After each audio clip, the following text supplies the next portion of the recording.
punk rock changed our lives. Taylor, guys, Taylor. Hi, Taylor. Nice to meet you. Howdy. Nice to meet everybody. I'm Tony, by the way.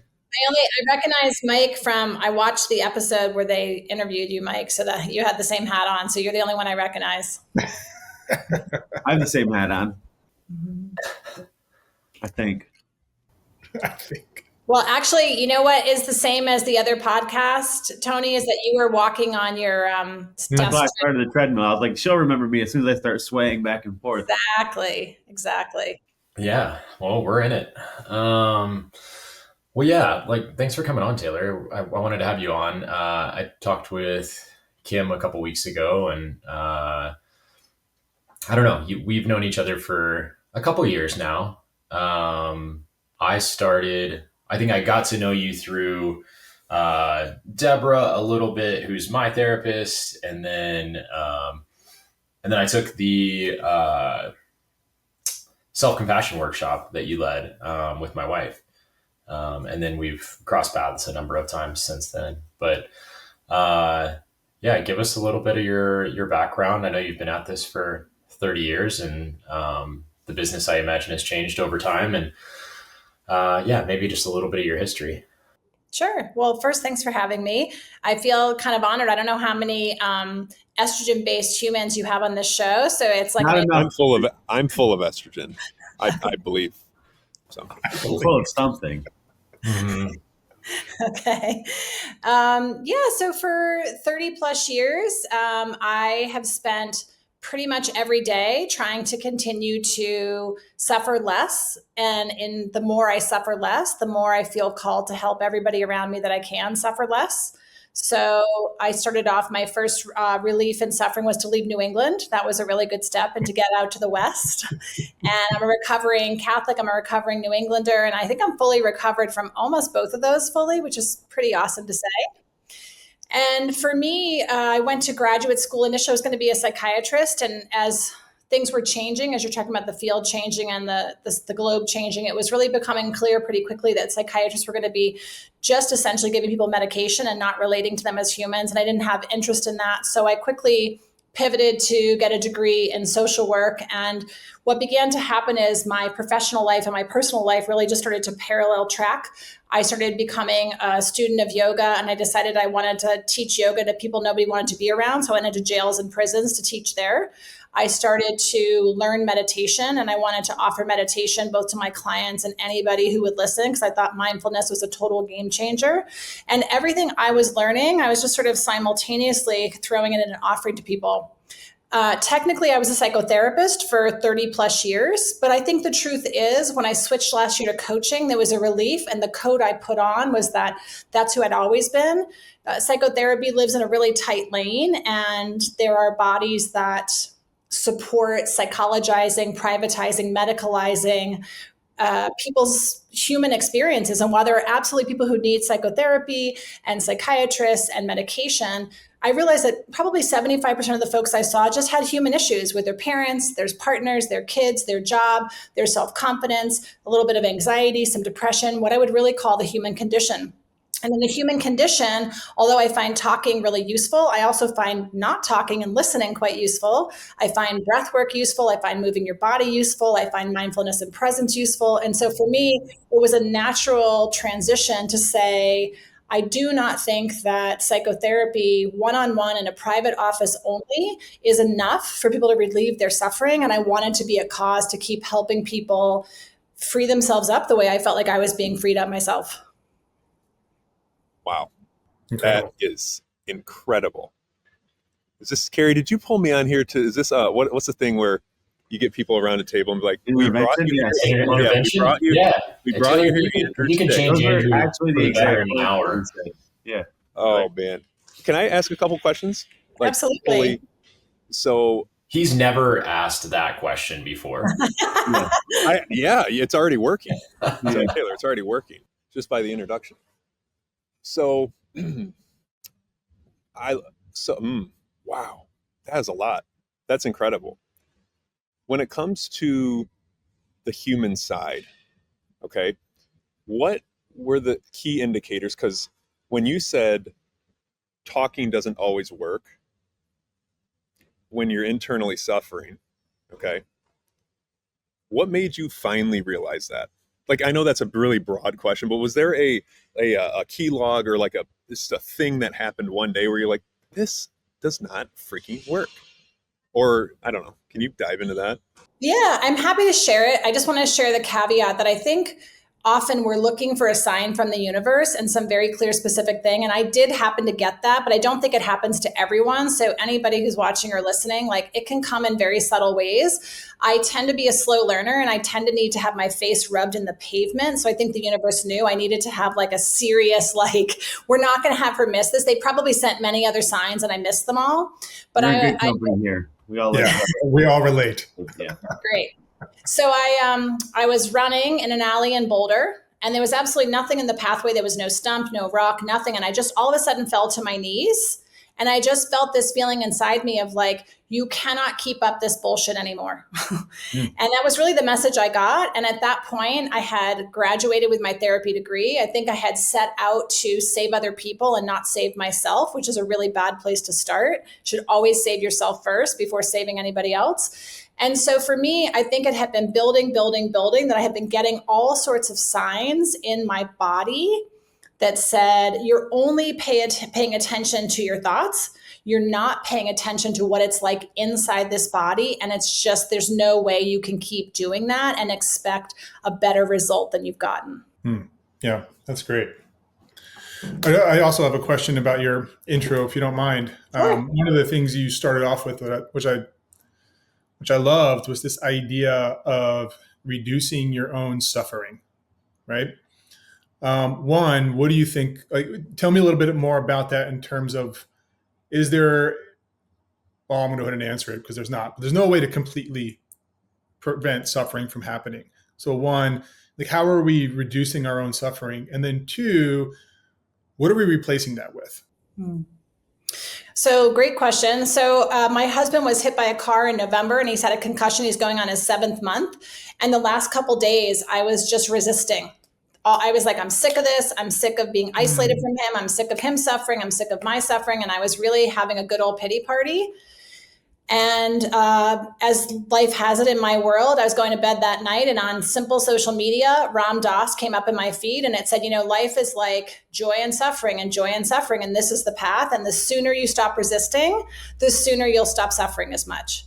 And he just like gave me the message that I've gotten 5,623 times, but I still need to remind myself, and I still want to offer other people, is suffering is always happening.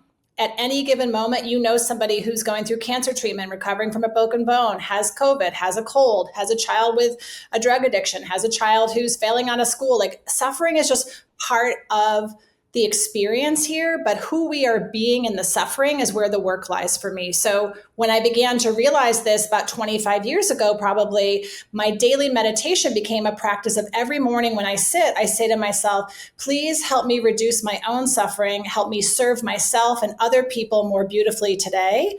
That's my mantra and my meditation. And so to me, reducing suffering is about resisting less and accepting what is so more. And that's not an easy thing for me, at least. And I don't think it is for a lot of us. Yeah, no, that makes sense. I think we can amplify our suffering with resistance, right? Trying to actively prevent it or resist suffering, and acceptance seems to be a really good antidote to that. But I think the other part of that too is this need to hold on to happiness or joy, right? So it's kind of the other end of the spectrum, where I try to resist suffering, but then I want to really hold on to this feeling of happiness and joy.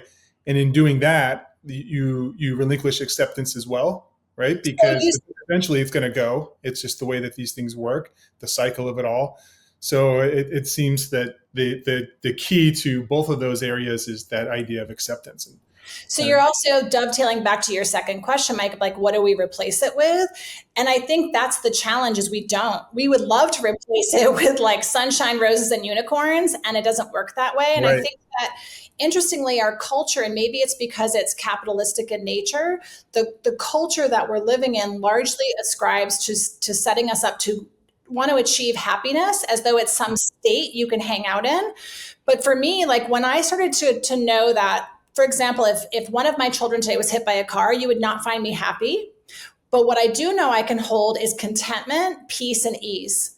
That even in the most difficult moments, especially in my suffering, my work is to find my steadiness, my peace, and my ease, and not let suffering rob me of those, because suffering will not rob me of those. Only my expectation of how life will be will rob me of those. So I don't think I can replace suffering with something else, but I can meet it with like this scaffolding that says, I've got you, suffering, and it's not my preferred experience, as I like to say, and we're going to be just fine. We're doing just fine. I love that. Love it. Thank you. Do you break that out? Yeah. Sorry. Taylor, do you break that out as two things? Like one, I'm not going to live in the past, or I'm going to live in the future, that you try and live in the present. And that's one piece of it. And the other piece being, you've done enough work so that when the situation arises, that you can stay present, as opposed to future thinking, or like, what happens if, and start to worry, right? These things you don't have control over. Yes and no. So in terms of like yesterday, when I was really feeling sorry for myself, I felt sorry for myself. I was in the complete Chinese finger trap of life and like trying to pull out and just resisting. And the Chinese finger trap had me. So I think the human condition is to know, to expect, to plan. You will resist. You will create suffering. You will be human and do and experience all these things. But I think the aim and the goal in my mind, Carrie, is can I catch it sooner?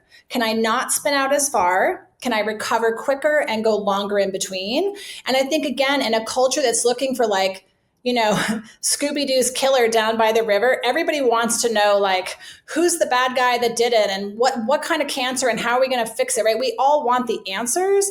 And I think the messiness of being human is my mind goes backwards, my mind goes forwards, and I'm doing my best to be in my body, which is only in present moment, right? Like my mind only knows how to past future, whereas the body only knows how to live in the present. So for me, that's why embodiment and movement and breath work are so pivotal, because they keep me right here, right now. And I think that there's like a lot of work we have to do, but I'm pretty sure all of you guys know, like if you take someone's exercise program, like I like to train, I train 3 days a week with Jed Glass over at Boulder Strength. And on Thursdays tends to be kind of a really hard day. And I'll often say, okay, I worked super hard. I'll see you in a month, joking. And he like never misses a beat. He's like, see you Monday. Like we want to think somehow of our emotional work, of our vulnerability work, of our suffering, that somehow there's going to be the day, like, and then we're done. And then we figure it out. And now it's over. So yes, I've done a lot of work. And so my skill set is I can catch it sooner. I don't spin out as far. I recover quicker and go longer in between mostly. I'm also still human. And if you caught me on the right day, you would see a YouTube of like a lunatic at times. Yeah. Mm-hmm. I love that. I wanted to get through this whole thing and not talk about CrossFit, but it's such a beautiful like comparison when you like, we all have trained in CrossFit for going on 20 years and we all want to use it to play, right? We've talked about this a bunch where we just want to go play in the woods with our friends. That's the goal. And so the same thing you're saying and what we've done in CrossFit affords us that opportunity.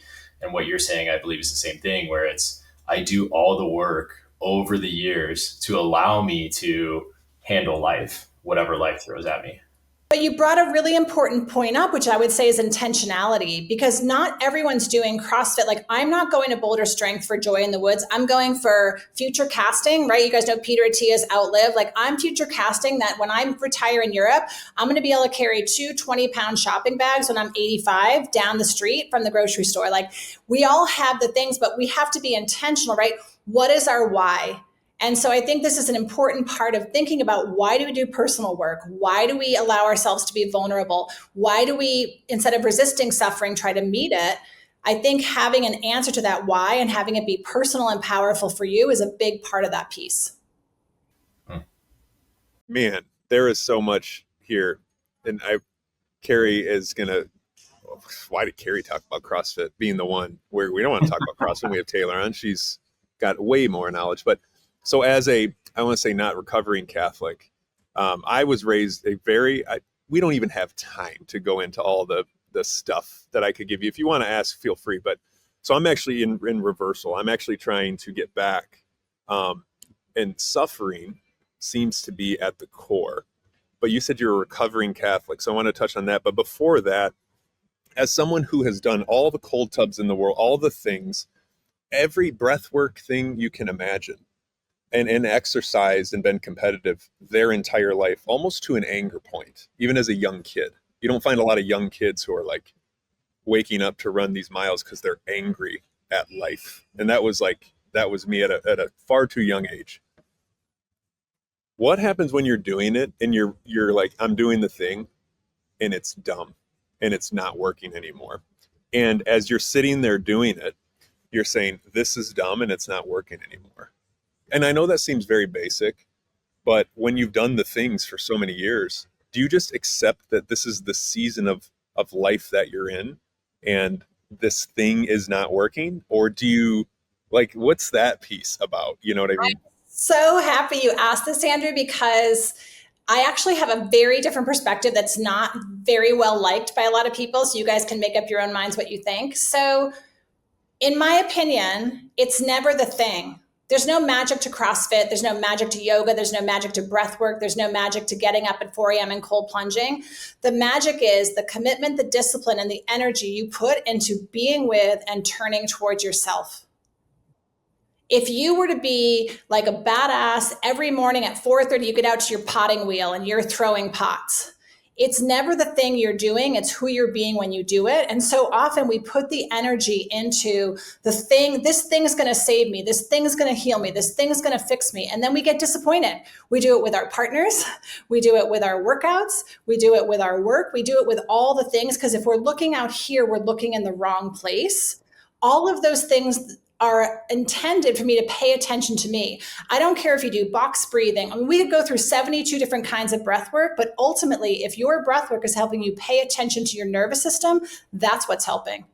If lifting weights at CrossFit or anywhere else is helping you feel a sense of emotional fortitude that you can ask your boss for a raise, leave a relationship that's destructive, that's not CrossFit that's doing it. That's you showing up for you.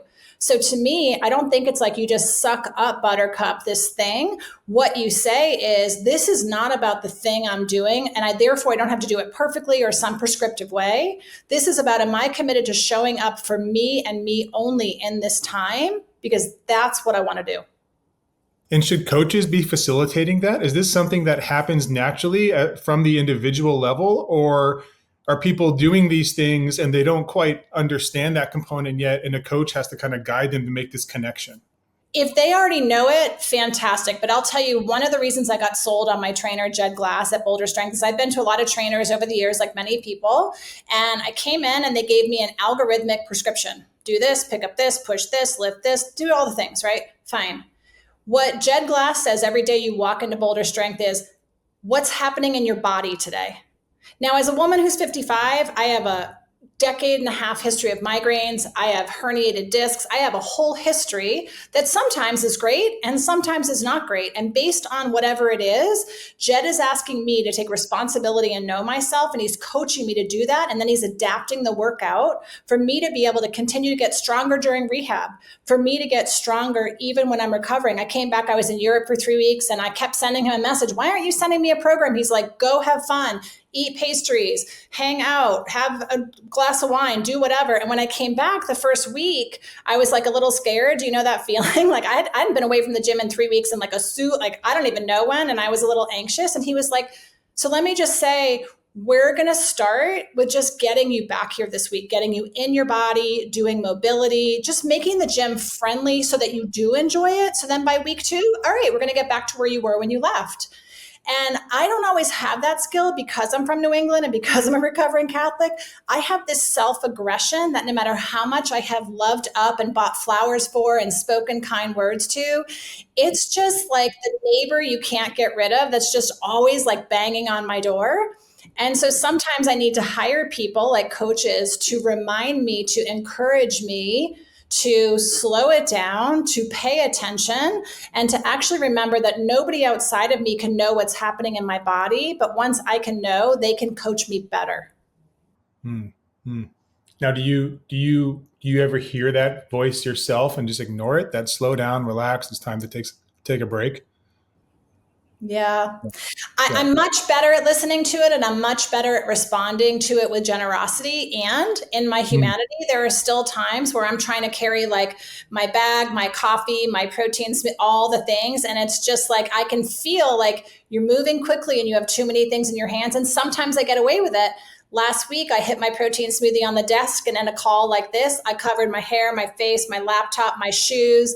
And a guy on the call was sharing something really intense about his childhood and some abuse. And he didn't see what happened. So I was wiping it off and sticking it in my pockets because, sometimes, but what was great was it was a moment for me to say, in the anxious, fast-paced world we live in, it would have been really hard for me a number of years ago to watch this stuff just dripping off like the wall. You couldn't have hit it if you tried. But watching everything and just knowing like my job right now is to be present for this person. And when this call's over, I'll clean it all up, which is exactly what happened. But again, a number of years ago, the anxiety I would have felt of like all this protein smoothie everywhere, it would have been like very hard for me.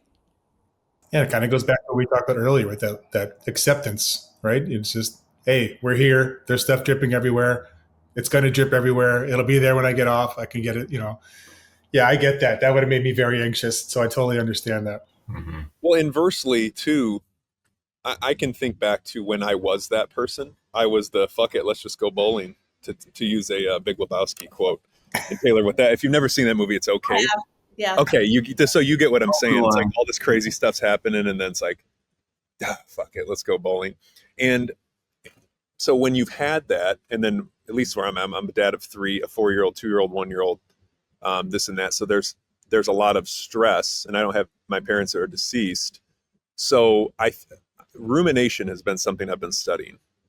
When I went through some very hard times there, I was called that this rumination is actually ruining humans. Do you believe that at all? Because there was I think she was on Huberman maybe, or I saw a bunch of clips at some point, this lady talking about rumination being the actual thing. Like when something very, very bad happens, like you can just go to the grocery store. Do you know what I mean? Like you can exit and this and that. And do you find that we maybe learn, unfortunately, how to ruminate more as we age, or more stressors come in, or more responsibilities come in to life? And so let's talk about the neuroscience aspect, and then let's talk about the social, cultural, emotional aspect. So in terms of neuroscience, you guys may know that there's this thing called the default mode network, and it's just operating kind of in the background, almost like, the ticker tape running at the bottom of ESPN all day long. It's just going, right? You could think of it as your apps, all your apps that are open that are running. Unfortunately, the default mode network is not giving you updates of scores. It's neurotic, and it's dark, and it's doubtful, and it's gloomy. It was ultimately the origination of it was to help us in survival moments. When we were looking for like a place to sleep at night, when there needed to be fire to cook food, when we had to go hunt an animal. In the days of hunters and gatherers, the understanding we have is that the brain developed to help us be in survival, to help us survive. The problem is you can't survive and thrive at the same time. So when you're sliding on ice, it's not a good time to pause and meditate, right? Because you're in a fight or flight situation. Conversely, when things are calm, we don't say, oh, things are calm, this is a good time to clean the garage, to meditate. What we do is like, let's go entertain the mind, because the default mode network wants to either put us in survival or have us entertain it. So there's the compassion you want to have for just your own neurology that we all share, which is that the brain wants to understand something, put it in a box so it can relax as quickly as possible. So it's why we call the brain the meaning-making machine. It's constantly labeling, like, Tony's getting how many steps in right now. It's figuring out all the things, because as soon as it can figure it out, it can actually relax. So that's part of the neuroscience of why we ruminate and make up stories and tell ourselves stories. The emotional, cultural, social piece is Rumination puts me up in my head and my thoughts, and it takes me away from the actual pain. Right. So yesterday, when I was feeling a lot of true grief about what's happening for my husband and for myself and our relationship and his concussion, what I didn't do is actually just put my hands on my body and say, oh, sweetheart, you're really suffering right now. This is so hard. I got up in my head and I started telling stories and ruminating and complaining and bitching and what I call fake complaining, which is a lot of people who bitch about traffic and life. I like to say to them, and they do not like this, my clients in my office, is I say, that's fake complaining. What I actually want you to do is touch into what you really feel, because the fake complaining is the surface stuff that takes the tension down enough to allow you to keep going, but it doesn't actually let you get deep enough to meet the feelings that want to be met. So I often find rumination is the fastest way out of the pain that's living in our body that we don't want to touch. I like that. Yeah. Wow. Does that help answer that question? Yeah, it's actually the exact opposite of kind of what I think kind of what that message was, because their message was more rumination is what's keeping you in pain. And what you're actually saying is, instead of dealing with it yourself and being kind to yourself to go into it, you just keep thinking about it, and then that will default you and take your brain out of it. I will say it almost sounds like you need to have two human beings, though, than to actually live. You need to have one human being sitting here looking at you in the face being like, hey, I need to be kind to you, because at least with men, this is a bunch of dudes, and probably our best podcast will be just dudes talking about, I don't know if it's the one you listen to, maybe Taylor, but just dudes being dudes, talking about dude stuff, crying a little bit.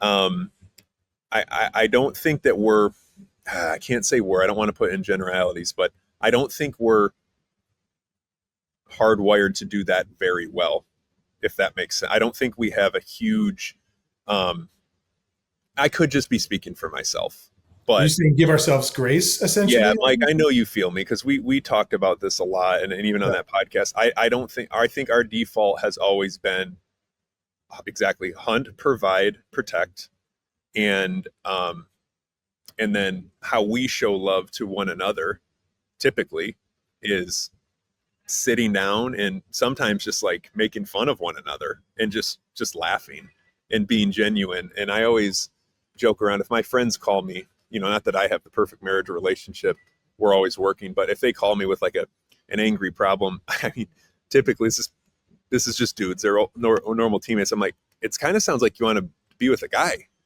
They'll be like, I swear I do this thing. And I'm like, well, dude, like if we were married, yeah, we're just going to play video games all day and just be like, excellent. But you're in a relationship with a woman too. So I just think it's harder for men to do the thing that you said, you put your hand on your chest and go, you are loved. You know what I mean? So I actually think it's like, regardless of your gender orientation, we've been socialized not to feel. That's what capitalism and colonialism, it's like, we got shit to do, people. We don't have time to feel, which is why when you feel grief or fear, you have this historical exponential feeling open up, because it's all the stuff that's never been processed for most people. I think for women, we're on one side of the pendulum as we're taught to sort of abreact and overshare. And again, like the fake complaining, like a lot of dramatization, but not actually getting to the feeling. Whereas men, we've encouraged you to kind of shut it down. I actually don't think if we just take those two genders for the sake of conversation, I don't think either one is particularly skilled or encouraged to actually pause. And like, I have a teacher, he's a meditation teacher in Spirit Rock in California. And she did a talk one day, and the person said to her, Sylvia, when you struggle, what do you do? And she said, oh, that's simple. I put my hands on my body and I say to myself, oh, darling, you're suffering. And, when I first heard that, I thought that was like the funniest thing I'd ever heard in my life. And then I actually started to cry, and I was like, oh my God, that's exactly what we do with the people we love. But whoever does that for themselves. And I don't think women do it, and I don't think men do it. And I just don't think culturally we support people being humans with feelings. And I think, therefore, we're all using our exit strategies to try to survive and go forward and keep things moving and not disrupt other people. And we got stuff to do, and like, we got to go on.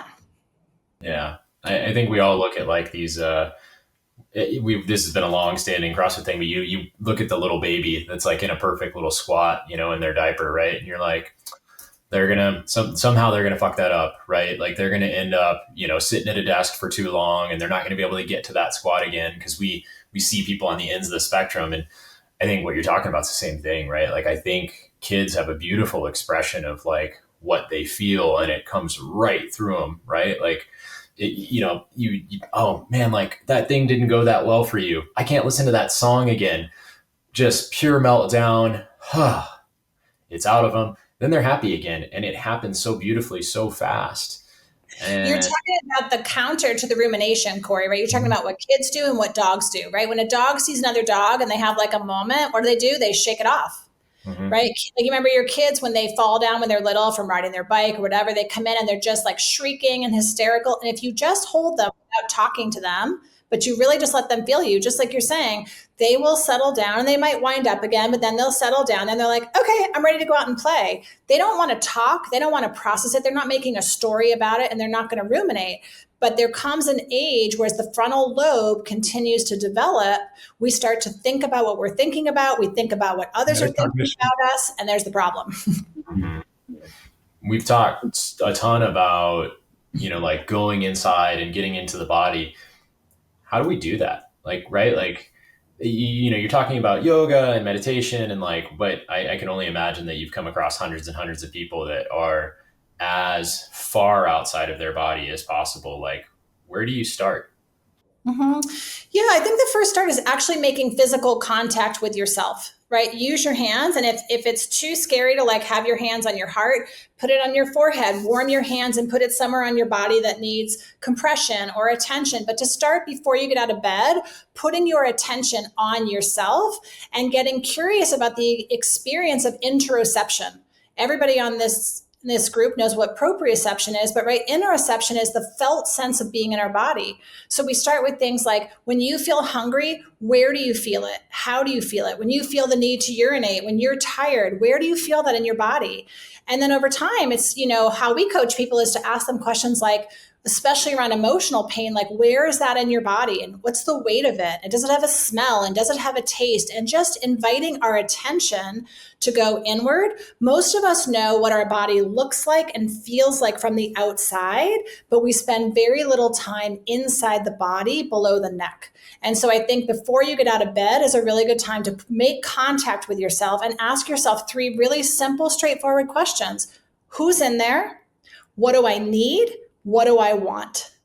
And that starts to help you orient away from impulsivity and just the constant rumination and thoughts that drive us to going forward with before we even like get our feet on the floor. We're feeding the dog, we're helping the kids, we're on our phone with work, we're doing all the things away from us. We're in an other culture. And some people have been trained, many of us, that to take care of yourself is selfish. But I would argue that the people who do the least for themselves are actually the most selfish by default because they're so much in pain and struggling, because you can't neglect a plant and have it thrive. You can't neglect a child and have it thrive. But somehow we've decided if I neglect myself, my marriage, the people in my world, it'll still be okay. And we're seeing just endless amounts of suffering on the planet. I think the Andrew thing is back to his point about men, and then to your point about the not being men, is the notion of hardwired, right? Like we are who we are, but I'd say it's probably more like soft wiring, right? Like there's a lot of soft wiring that is present in most society, individually, emotionally, et cetera, kind of all the way back to like the brief part we talked about with like, happiness and how that kind of gets conditioned into us to believe that it's like this thing that we arrive at and we live there and we stay there if we're lucky and it's utopia and these things. But at its core, I think one of the parts of that in regards to back to the intention part of the conversation, a lot of people, I think we've been soft wired to believe that if we put identity in front of things, then we're somehow going to be safer, right? Because then if I'm going to become this thing, my life will be safer. I will be that person. It'll be outside of me. And that we put identity in front of intention, which intention is essentially just action, right? Deliberate sort of action, which is kind of core to the word agency, which I know that you know really, really well in terms of like really what we're talking about here. Because like we can't arrive at happiness, or we can't escape to happiness. We have to essentially choose to arrive at it, right? And there's this sort of escapist notion that is present in so much we do, at least in the work that I do and the work in the clients that I see. Everybody's kind of interested in escaping a situation or getting out of something or becoming this other thing. And they're not so interested in these notions of creation, arrival, curiosity, all things that are much more agency type oriented.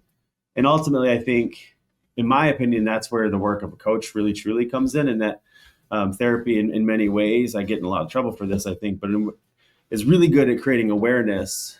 But in that same way that it can put identity in front of intention, I see a lot of people sit on that awareness, being like, I am, therefore there is no other option. And for me, that's what led me to being a coach. And so I'd love to go back to that sort of journey in your life and how you stepped from, therapy essentially into coaching, and what that meant for you, and really kind of why that was a more intentional pursuit for you, as opposed to the quote unquote professional identity of being a therapist, if that makes sense. Sure. Well, I think your reflections feel spot on to me, Tony, and that's definitely part of my transition. Like most people who have come to see me in the last 3+ decades want to know how to thrive inside their comfort zone. And I was like, I don't have any magic there. Like, I don't see that actually happening. And so for me, just what you're saying, which is understanding is a really important part, like putting pieces together and having a cognitive understanding about lifting weights or your childhood are really valuable and important. However, how historically the majority of therapists are trained is, to your point, that there's a brick wall at the awareness, right? And so at Humanity Shared, our feeling of coaches and therapists and the leaders that work with us, we're really looking to say the two best words strung together are now what? Oprah Winfrey used to have a talk show, and you didn't get on that show because of what happened to you. You got on because of what you decided to do about it. And that's really what I think all of us who are in the coaching industry are looking to help people do, is to move forward. You don't have to move at a crazy rapid pace where you're going to get injured and you have a car accident, and you also don't want to drag. And that's the place where most people hang out on the edges of the bell curve, is they're either so aggressive, they're having constant accidents socially, emotionally, physically, or they're dragging because they're afraid to have the hard conversations, lift the heavy weights. And so helping people move outside their comfort zones so that they can thrive is the biggest shift that I think we make. And I think for me, that was actually how my transition happened. Is I was so comfortable in my identity. I had all the credentials and the certifications, and I'd done endless training, and I had this little hat and uniform and box, if you will, but it never, like most of my life, it just kind of never felt like it fit. And it felt like for me to evolve, I had a lot of connotations of coaches, and frankly, not many of them were very good. And so I needed to finally say, it didn't matter when I was a therapist, people call me a therapist. It doesn't matter now what they call me a coach. What matters is that when people experience me, they experience the work that needs to happen inside of them. And that's what they're called to work with me around. And so in some ways, I don't know that my identity or title matters too much, but I had to find one that at least felt more encompassing than limiting. Totally. So the coaching conversation is a funny one, at least the connotations and the preconceived notions of like what a coach is. It's one that all of us have effectively dealt with over time, because everybody's like, coach, so you're like the retired uncle who's just in the cutoff t-shirt in the gym. Is that what you are as a coach? Or like, or nowadays everybody's a coach, right? And the answer usually for me is, I'm whatever you need me to be. And that's kind of the difference. But I'd love to know a little bit more about, how you see the benefit of coaching on the individual long-term, and what that sort of looks like for a person who works with you. I don't want to say in comparison to therapy, because I don't like to draw like the contrast. I think that they're both very, very important to have. I think sometimes people think that I don't like that. I do. I think everybody should have a therapist, but I also think they should have a coach, because they do different things, in my opinion. I think if you're lucky, you can find someone who does both, but it's also still beneficial to have two that do different. So, I mean, I guess if that makes sense, like, how do you see that role playing out long-term? What's the benefit of somebody being in a coaching role? Because we talk about it a lot, so I'd love to know your perspective. Sure. So I think, like so many things in life, there's a great paradox in this question, which is, I think it even says on my website, like my job is to work myself out of a job from day one. Like that's 100% my job. And on the flip side, when I developed my first leadership training, I made it for a year. That was the first thing I developed because we all agreed at the beginning, we're slow learners. We're resistant. We're stubborn. We have old stories. We have, all the things that we do to resist change. And you want to work with someone long enough that all that acting out will come out and they can feel the success of moving through it. And unfortunately, it takes a long time for most of us to really embody something. I always say you can read a book about sex or you could have sex. Would we agree those are two totally different experiences? But we want in our culture, like how many more podcasts can we listen to? How many more books can we listen to on Audible? How much more stimulation can we take in and get it? But of course, until you have the experience, like I have 5 boys that range from the age of 17 to 25. And I will tell you, all of them would have something to say about what it was like when they read books about sex as a young man, and then they eventually had sex. They were very different experiences. And the second one was they were embodied.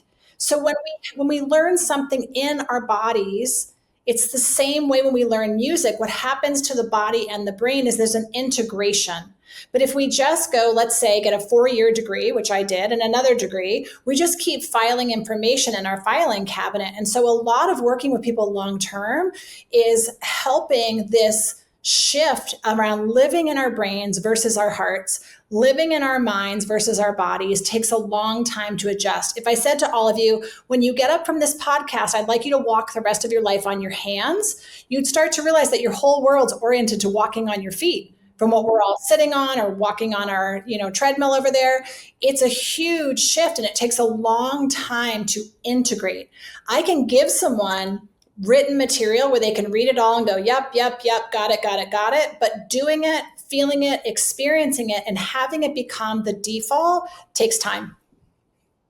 That's positive, because I think sometimes, I know I get lost in the I'm going to fix this thing via education, or I'm going to fix this problem via research, or, I can use an AI therapist. I don't need to pay for this shit.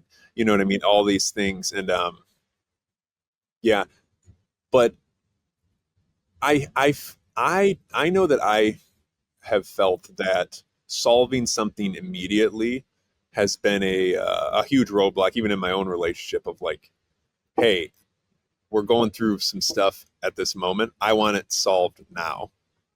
And dealing with the pain of not having it solved. I think if you're a married man or you have a business or something like that, those are the things that you're like, I don't want to live in this shit right now. You know what I mean? Yeah, no one does. 100%. That's when we go to our heads and right. and that's why we try to tell the people we love, well, here's what you should do, right? And we give advice. But, we tell our leaders and we have them read a book and listen to a podcast on this. None of our advice is as good as we think. And I actually cringe when people are like, thank you for the advice. I'm like, I'm not you. I'm not in your body. I don't know you. I'm never going to give advice. I'm going to share what's worked for me and what I've heard work for other people. But you need to try it on. Yeah. Yeah, totally. I do have a couple questions. So one that I have, and I don't want to be the guy that always talks about these things, but it is something that that has helped me a ton. And you talked about there's a difference in learning and reading and listening to all these things than actually feeling them, embodying them.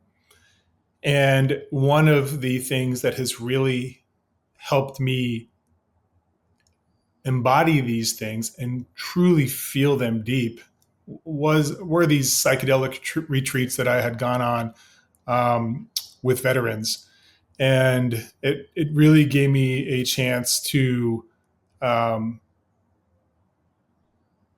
have those feelings, that deep feeling you said below the neck, this feeling in my heart, this grace for myself, this appreciation for my body, this understanding of presence, not through what I read or what people tell me about it, because I actually felt and saw the beauty right in front of me when I was able to be present and concentrate on that and not think about what's happening in the future and not worrying about what already happened in the past, but actually be there. So my question is, what are your thoughts regarding using psychedelics as a tool, not to say that it's a shortcut, it's the only way to do it, but as a tool to get the results that you've been speaking about throughout this entire conversation. Yeah, of course. So going back to what Andrew was saying around like, can I use the AI therapy bot and can I have the shortcut? Like everything's a tool. And I don't actually think almost any of them are wrong or bad, right? But just like barbells are great, you wouldn't have someone's first day in the gym be loaded up with a barbell of 200 pounds and ask them to go pick it up. So there's an intention and a wisdom to what's the tool, when the tool, personally, is that the right tool for the person? Is it the right time? And then what will you do with the tool after, right? Again, if you go back to the barbell, if you go pick the barbell up once and then you pull a muscle in your back, that's rough.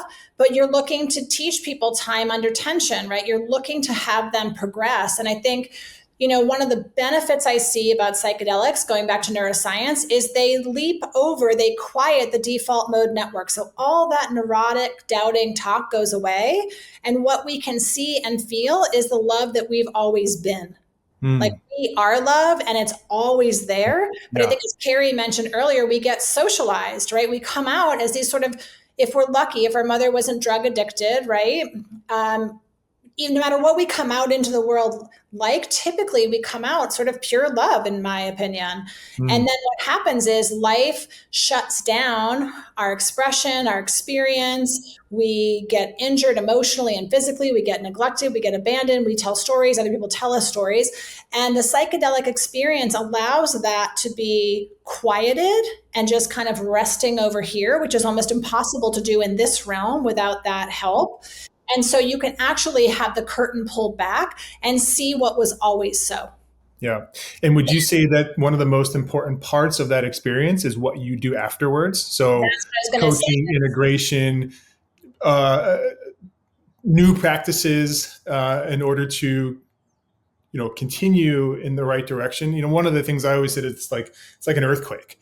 I'm on this trail before psychedelics and it's like going in circles, and then I go on this thing and it just knocks everything down. And I feel like the world is full of opportunity again. It's that feeling of being a child, of being like, the world's wonderful. Look at all the wonders of the world. But then you come back home and life starts acting on you again.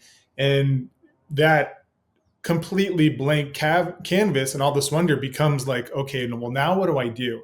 And it's that moment where you have to start doing the right things or often in order to get the most out of the situation. Otherwise, it just goes away. Yeah, so back to what I was saying before is I love putting those two words together of now what, because I think of it more as a Roman candle. It's like it goes up in the sky and we're like, wow, amazing. And then life doesn't start happening to us again. Life was always happening, but our frontal lobe kicks back in. And so our neurotic self starts happening again. Now, one difference is we have felt, we have seen, we have heard in some capacity something different. However, life's still lifing, people are still peopling, but the harder problem is we're still playing our old roles.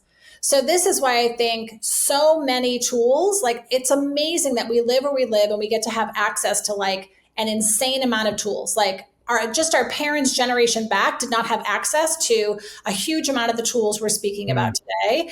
And I think, all the tools have validity. How much of them, how often or when is the key part, because one of the things we're seeing in psychedelics is we're having a little bit of this Roman candle effect, at least in therapeutic psychedelics that I'm aware of. It's kind of the like, ooh, ah, and then the person goes back to their old behavior or their depression reemerges, or their anxiety reemerges. But the other piece is we're still, although it's chemically hard to get addicted to psychedelics, what we love is like, it's a really good feeling to feel all that love that lives inside you. It's a really good feeling to be like, you guys are beautiful and we should hang out and we should just rub each other's backs. Like, that's a really good feeling. So we start seeking, the thing I try to remind myself and everybody I work with is, our brains are wired to be pleasure seekers. We want everything to be sunshine and roses, and we will do everything we can to move toward it. It's why we run yellow lights, we drink our coffee when it's too hot, we sleep with the wrong person, we say the wrong thing, we have impulsivity. All of that is to seek pleasure. Additionally, we will do anything to avoid discomfort. So once people start having some psychedelic experiences, it's like, oh, shiny object, and we're always looking for the thing. I'm going to go back to psychedelics have a total place in history right now and in present time. That's awesome. AI chatbots have a great presence. It's just like everything has value. There is no one thing. Even though we know this, it's so hard not to get hooked on that and keep seeking the thing. And when we found an extensive amount of pleasure from the thing, I'm going to imagine all of you had a period in your CrossFit journey where you're like, CrossFit is the answer. Like, this is the answer to everything, right? I've had that experience around things. Then to find, after time, the luster wore off, and it's great and it's still a good tool, but it's not the thing. And so I think that's the only caveat I offer with psychedelics is it's a great tool, like one of 300 tools we have. There's lots of fabulous things about it, and it will never just be the tool because I've yet to see anything that's been the thing. Yeah, definitely not the tool. I do think there are some misconceptions with psychedelics. I think it's a lot less of giving each other background. I mean, it was one of the most uncomfortable things I had ever done. There was nothing pleasurable about it at all. And that's through 6 sessions over 2 retreats. So I think it's for me, personally, it's not I can't wait to do it again because it's so pleasurable. But I will say, to confirm what you're saying, it's when I come home. It's that feeling of, you do feel love for the people around you and connection, and that's great. But what I've noticed and what I want to get back to was that after effect of when you get back and a lot of the anxiety is a lot less and the depression is a lot less. And almost talking like you were saying earlier, when I do get spun up, it's a much shorter amount of time.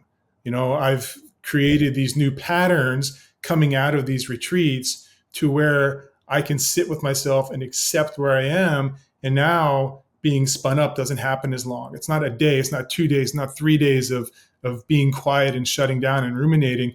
It's 30 minutes, and it's like, so for me, that is what I want to get back to, not the actual experience of the psychedelics. The experience of the psychedelics was terrible. It was terrible. 3 days in Peru throwing up off of ayahuasca is not a beautiful experience, in itself. There are some beautiful things about it, but it wasn't pleasurable by any means. But I do agree. I think and one of the things I've always wanted people to understand about it is it's a tool, and it's not something that you do it and all of a sudden you're cured. It's the work actually starts when you get home. That's where the real work starts. And if you're not willing to put in the real work, well, then don't go, because it's not going to do anything for you. I would say the work actually starts before you ever even go That's take true, the drug, right? Yeah, absolutely. Why are you called to it, right? And then what's the pre-work? And then I think, to your point, Mike, whether the experience itself is love or the takeaway is love or relief, I think, again, we tend to attach it to the thing. Like, sure, you were less anxious as you're sharing, but yes, the medicine maybe helped you with that. But what I would love for you to be curious about is where is this anxiety coming from? And how is it getting handled, right? Because I think that's all I see that psychedelic medicine doing is just spotlighting what I need to be looking at. Well, but the good doing more medicine to keep moving through it. And I think more medicine can be helpful in all kinds of ways and times and places. And I think, to your point, we're back to none of us want to do the harder stuff. How do people get as strong as they possibly can? They lift heavy shit, which means you have to lift heavy shit, right? There's things we have to do that you cannot bypass or shortcut. And so I think the hardest part is there can be sort of a shiny object right now around psychedelics. And I think for people locked in their heads, which, as we've already agreed, most of us, it's an amazing opening of embodiment that I think is pretty great for anybody who doesn't have psychosis in their family history. Sure.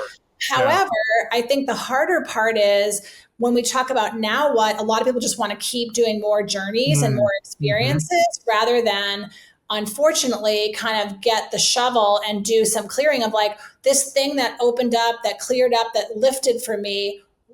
all that was my perspective on it. So how am I going to have that perspective in daily life? Because unless I'm going to go live in an ashram and screw all the other monks who are living in the ashram, which is what everybody wants to do. That's what Mike's want. Yeah, that's what he secretly wants to do, right? I mean, I don't yeah. too, right? Like in the ashram, like someone's making you vegan food and you're meditating. Like it's not hard. But I always say to people, like when they say, how am I going to deepen my yoga practice, Taylor? I'm like, get a partner, get a pet, get a job, get rent or mortgage. You will have more yoga than you know what to do with because your face will be grounded in it. But that's the part of us that wants to, on some level, escape or have someone else do the work. And who doesn't? Like we're wired for that. You know, you and Mike, Carrie, like they've pushed me to be like, yeah, you should think about some things, and they're right. But I know I have talked to Mike before. I hate Taylor. Tell me that I have some validity in saying I don't like words like anxiety, depression. I think that we've named ourselves out of the human experience and created our own problems. I might be anxious today a little bit in the term of anxiety, and then I might be happy. Like, why the fuck do we have to be like, hey, you're an anxious person, Andrew, or your energy is bringing me this way or this or that? And so ultimately, I think like feeling happy is a state of self-love. But have you found, like for me, if I'm feeling very fucking crazy, I will be extra gratitude. I will help people because I'm using that as like a fix for myself. Like I'll be like, all right, who's fucking struggling over here? And then I'll have this deep intellectual conversation with them and they'll leave going like, man, I love that guy. And then I'll leave going like, all right, dopamine hits over, back to fucking being angry. Or so is that a coping mechanism that you find is real? Well, you asked me for a couple things for validation and about your coping mechanism. Let's yeah. a little bit. I want to go back to what Tony said, which is it's very different to me to name I have anxious feelings in my body than to say I'm an anxious person. There right? It is. An identity around it. I just don't think that's helpful, right? It's like saying I'm a diabetic. Like it's helpful to know you have juvenile diabetes. It's helpful to know you tend to run hot with anxiety. It's helpful to know yourself. But the slippery slope is how either others or self have over-identified that, and that becomes who we are, right? So I think that's a challenge. But you're talking about something different. Like, I guess the other thing I want to say is when you're happy, I don't think it's self-love. I go back to like, if any of my boys were in a car accident today, I would not be happy, but I still have a fair amount of self-love. I'm doing pretty good today. Happiness is just like whether all these feelings are whether anxiety, depression, happiness, frustration, desire, horniness, like all of those are just weather patterns moving through, but we tend to grab onto some and sit and spin with them, right? But happiness is not a state. Like joy is a state of being, but happiness is just a feeling. And not everything that happens, like if we all found out today that there's a zombie apocalypse, I don't know that we'd be happy about that, right? But I don't want to conflate that with self-love because I think they're really different and that you can have self-love even if you're really unhappy.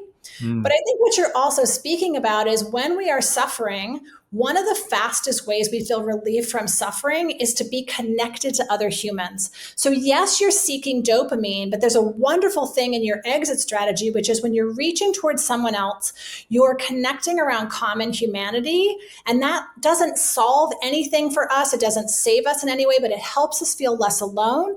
It helps us feel more understood. And it's why service is one of the most selfish things we do, because if I'm serving someone and it's actually working, I feel relevant in that moment. And most of our self-doubt comes to, who am I? What am I even doing here? Do I even matter? So you're on to actually a great thing, Andrew. I'm going to encourage you to keep doing that. Maybe less emphasis on the dopamine hit, but more of like, oh, this is just me as a human, connecting to another human, offering what I might have to offer. And that leaves me being reminded that I am of value and I was coming in hot feeling like I wasn't. Dang. There's a lot of really cool notes, themes, undertones to this message or this podcast. So thank you for that one, Taylor. And especially, I think at the core of this whole one of the things that you said or reminded everybody of was that at our core, we're all just love. And that's like the most sort of real, truest, most authentic. And I think for anybody who's experienced it, and I hope that's the case for everybody, but I know for some people that's not entirely true. It's when we vibrate the most, right? But I think the paradox of the human condition is that we spend so much time complicating, pursuing, trying to escape things, that we end up creating this paradox where we create suffering in the attempt to almost disguise or move away from the love thing. And what I think is great about so much of this conversation is that for you, in the way that you kind of see the world, and for the most part, so do we, is that it's not about getting away from the hard things. It's not about, cutting them out. It's not about avoiding them. It's a lot of this podcast and a lot of this conversation has been about, I guess, the word acceptance. It's kind of a softening. And I think for all of us on here, we're kind of in that place, because I think peace and contentment is what we're all after. And I think what is really cool about what you've kind of hit on a lot in this is that, peace and contentment are only really possible through the work of the absence of peace, right? In the absence of contentment, you have to understand that, like, you're going to have to do the hard things. You're going to have to embrace discomfort, because that's what it means to truly, one, be alive. And to be alive really just means to be purely love. And I think that part of it is somewhat beautiful in terms of how we get to that point, and that, like, hey, it's not about stripping yourself of hard things and bad things and uncomfortable things and stuff that frustrates you. It's that those things happen. Peace and contentment is not the absence of those things. It's the acceptance of those things. And that, I think, is truly such a beautiful sentiment. And if that doesn't say self-love, I don't really know what else does. Agreed. Who else got questions? I'll go with Taylor all day long here. So. Well, I think one of the things we've all kind of done in some format throughout this podcast is tell a little bit of our story. And one of the things I saw in your bio on your website, Taylor, was that a big part of what you do is give people a chance to share their shit, as I think was what it said on there, which I love that. But I'm interested in knowing, like, what becomes so, like, healing, cathartic about just being able to share your story. Mm-hmm. So often, one of the first things we do on the first night of our retreats is we do an opening exercise when nobody knows anybody. There's roughly 25-ish people. And it's called Step Into the Circle. So it's like, step into the circle if you've ever visited a loved one in prison. Step into the circle if you've ever had an eating disorder. Step into the circle if you've ever been made fun of or bullied for what you look like. Step into the circle if you're born from another country. And what happens without anybody saying a word out loud is people they met at dinner. They haven't really talked to each other, but they saw people, right? They've seen people kind of arriving, and they've done what we all do, which is we have preconceived notions. I have terminal uniqueness. My weirdness, my problems are different than everybody else's. They have it all together, or they're this way. And then as people start to step into the circle and we see that everybody steps into the circle, everybody is part of this life experience. No one's riding for free. We feel less alone. And so to me, where suffering gets reduced is it doesn't actually in and of itself get reduced. Like if I broke my leg today, the pain I feel may not get reduced. We could get into pain science and how you can diminish some of that, but that's another podcast. That would be a great one. It would be a really good podcast. But the other piece is this piece around when people come by and bring me coffee or banana bread or a card or walk my dog. It doesn't matter if I throw all the food out, if I even notice they walk my dog. But when I come to and I realize I have this community that sees me and cares about me, we are wired to be connected. And so much of our suffering is reduced, not because we're joyful that others suffer, but because we feel less alone. And our terminal uniqueness and our loneliness, as this exiting Surgeon General just wrote a book about last year before his term was ended, is that loneliness is such an epidemic. People are more connected than ever before on social media and in many places, but the loneliness of people is higher than ever before. And a lot of our sense of ease comes from where generations before us came from, as people grew up on farms and communities and villages with generations of our lineage nearby. And those connections, as difficult and annoying as they are, because people are annoying and difficult, they're very affirming to our nervous system. And if we were meant to be alone, we'd all be Ted Kaczynski living in a little pod in Idaho, right? Well, now he's in a little cell somewhere with other people, but it's a different pod. Yeah. Exactly. But what it means is, like, you guys see when you work with someone one-on-one or you're coaching a group, there's an energy to the group that you cannot replicate in one-on-one. And I believe that all of our personal work, physical and emotional, is about two places. One, getting deep into yourself, knowing yourself, tending to yourself, relating to yourself, and then doing the same thing with others. But where our wounds came from was not in a closet by ourselves. It came from other humans. And so we have learned all of the protective mechanisms, and we're like, nobody's getting in to see the wizard, step away. And we make judgments and we push and pull around people because we're so frightened and we want to protect. So I think if we're going to keep reducing suffering, we're going to keep knowing this person better that lives in this body, and we're going to keep willingly getting uncomfortable and curious, as Tony said, about other people, so that we can actually be connected more deeply to others. So that storytelling it goes two ways. It's connecting with yourself in order to understand yourself and be able to communicate that to others, but then it's listening to others' stories as well. And that's where a lot of the true healing comes in because it hits you on both sides. Is that correct? 100%. And the only thing I would add is if you've ever had the experience where you shared something and you braced yourself because you were sure everybody was either going to start throwing things at you or run for the hills, and it didn't happen, and you're like, did everybody hear me? Is this okay? And you start to realize like, oh, this story I've been telling myself, there's the thing that happened, and then there's the story I made around it about what a terrible, awful, no good, bad person I am. And these people seem to actually kind of like me. Maybe this is okay. Yeah, that's cool. Okay, thank you.